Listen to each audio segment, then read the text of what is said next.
스토리텔러 김 작가의 텔러 여러분 안녕하십니까? 재미있는 이야기 속에서 의미를 찾아 우리가 함께 소통하며 성장하는 채널 스토리텔러 김 작가입니다.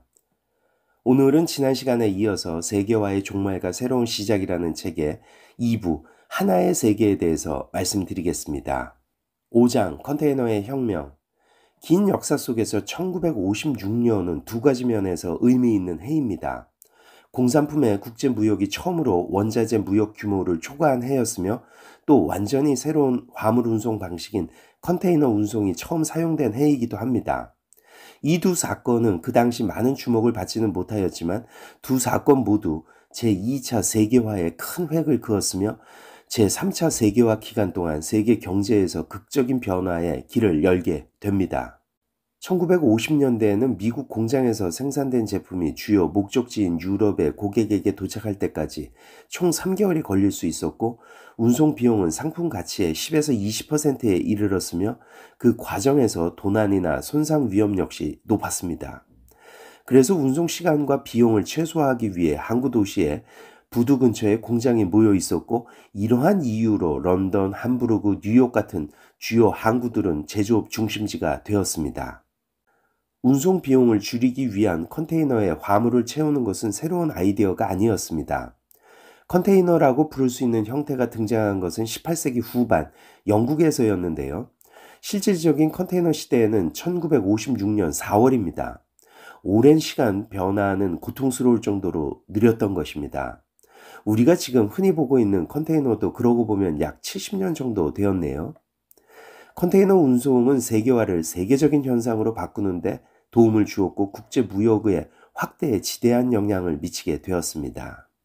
이 책의 원제목은 아웃사이더 박스인데요. 컨테이너 그러니까 박스가 세계화를 상징하고 있는 것입니다. 참고로 이 책의 저자 마크 레빈슨의 전작은 더 박스였습니다. 더 박스라는 책은 컨테이너 박스가 제품을 세계 곳곳으로 쉽고 간단하게 운송됨으로써 물류비를 혁신적으로 절감했고 국경을 넘나드는 교역이 급증했고 선진국과 후진국의 생산 지형도를 바꾸었다는 내용입니다. 결과적으로 컨테이너 박스가 세계화에 크게 일조했다는 내용인데요. 지금 이 책 아웃사이더 박스는 컨테이너 시대 이후를 전망한다고 보시면 되겠습니다. 이처럼 컨테이너의 활용 확대는 일본이 수출 초강대국이 될 수 있게 했죠. 1980년까지 일본을 제외한 아시아의 수출은 10년 전보다 10배나 증가하였으며 이 지역의 수입 역시 거의 비슷하게 빠른 속도로 성장할 수 있게 되었습니다. 6장 뜨거운 돈. 제2차 세계대전 후 약 25년 동안 안정적인 환율은 세계 경제를 하나로 묶어놓는 시멘트와 같은 역할을 했습니다. 하지만 그 시멘트는 1960년대 말에 균열이 생기기 시작했으며 뒤이은 경제적 혼란은 각국 정부들이 세계화된 금융 시스템의 긴장과 스트레스에 대처할 수 없다는 사실을 드러내게 됩니다.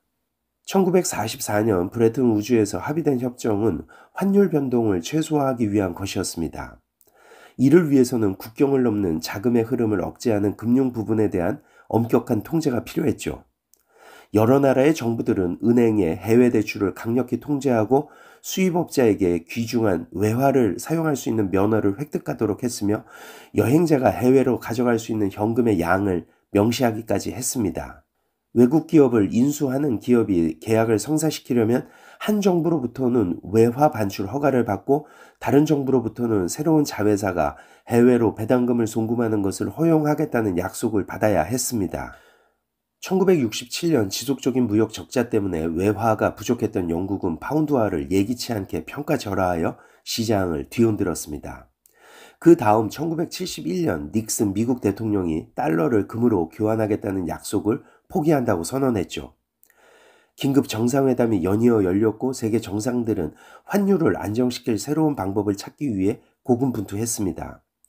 1972년에 그들은 시장의 변덕이 그들의 통화 가치를 결정하도록 하는데 동의하면서 고정환율제를 포기하게 됩니다.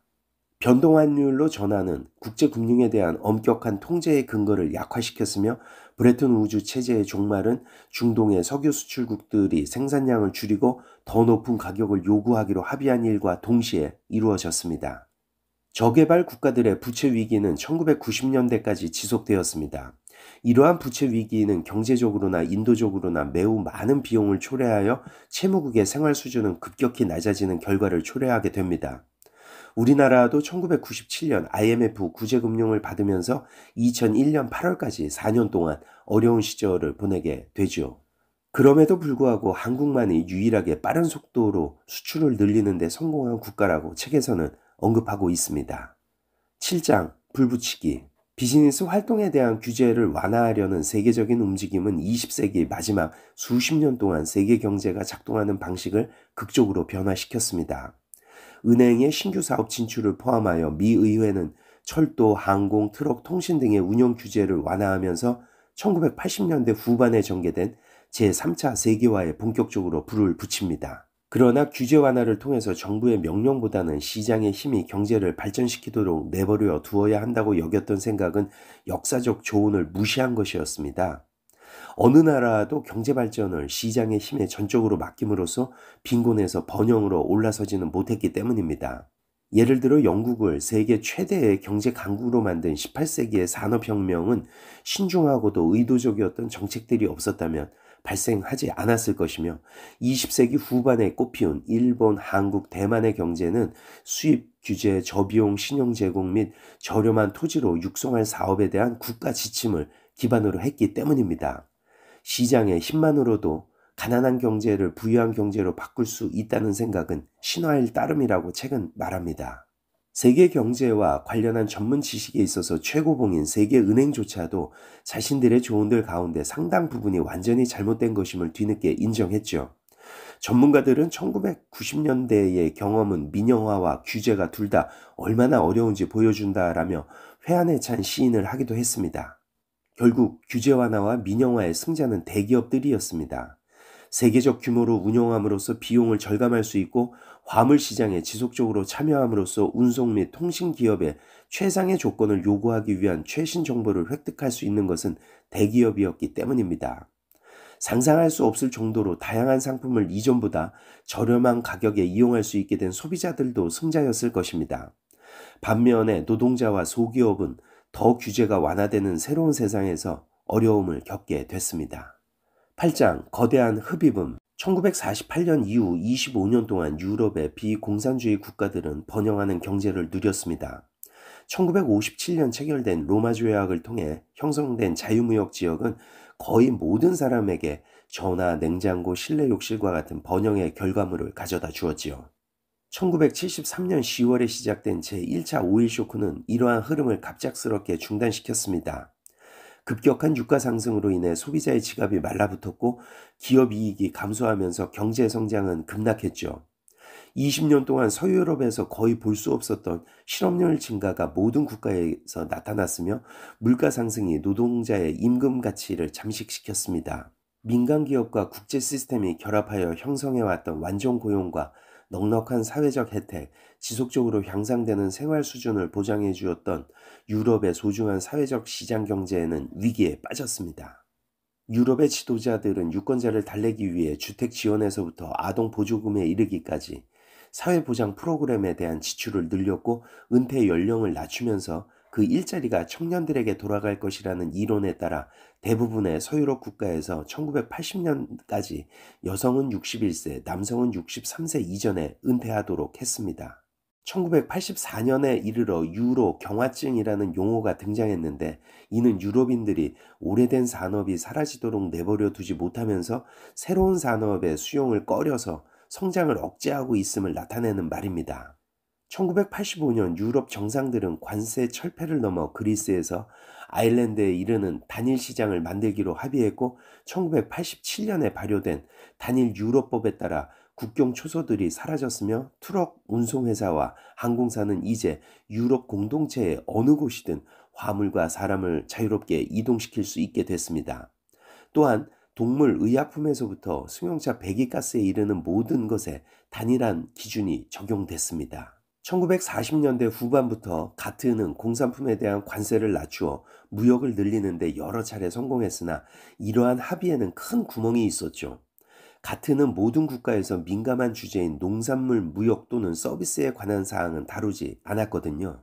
직물 및 의류의 수출은 가트가 아닌 그 외 협정에 따라 관세와 수입 쿼터제의 광범위한 적용으로 통제됐습니다. 1986년 9월 수십 명의 무역장관이 참가한 회담이 우루과이에서 개최되었고 이러한 문제를 수정하고자 했습니다. 우루과이 라운드에 참여한 국가들은 최종적으로 농업보조금 축소부터 서비스 무역 개시에 이르는 많은 문제를 합의했는데 그 가운데 두 가지는 세계화를 형성하는 데 특히 중요한 것이었습니다. 부유한 나라들은 마침내 가난한 나라들에서 만든 의류 시장을 개방하겠다고 약속했고 2005년까지 대부분 부유한 국가들의 의류 및 직물 수입 쿼터제가 없어지면서 방글라데시와 캄보디아와 같은 세계 경제와 거의 연결되어 있지 않은 국가들이 대규모 의류 산업을 발전시킬 수 있게 됩니다. 동시에 가난한 나라와 부유한 나라 모든 수입 관세, 특히 공산품에 대한 관세를 인하하기로 합의했으며 많은 제품에는 관세가 전혀 부과되지 않았죠. EU의 확장과 나프타의 채택에 대해 우루과이 라운드 협정은 다국적 기업의 판단을 바꿔놓았습니다. 이제 관세가 비용에 미치는 영향에 대해 거의 걱정할 필요가 없이 한 국가에서 제품을 제조하고 다른 국가로 배송할 수 있게 된 것이죠. 1980년대에 뿌리를 내리기 시작한 국제 공급망은 전 세계적으로 훨씬 더 확장될 수 있게 됐습니다. 1990년 이후 부유한 국가의 수입 제품 가운데 점점 더 큰 비율을 개발도상국 상품이 차지하게 되었으며 낮은 관세, 더 저렴하고 안정적인 운송, 통신 비용의 하락은 세계 경제를 새로운 단계인 제3의 세계화로 이끌었습니다. 다음 시간에는 3부 과잉의 시대를 알아보도록 하겠습니다. 지금까지 재미있는 이야기 속에서 의미를 찾아 우리가 함께 소통하며 성장하는 스토리텔러 김 작가였습니다. 감사합니다.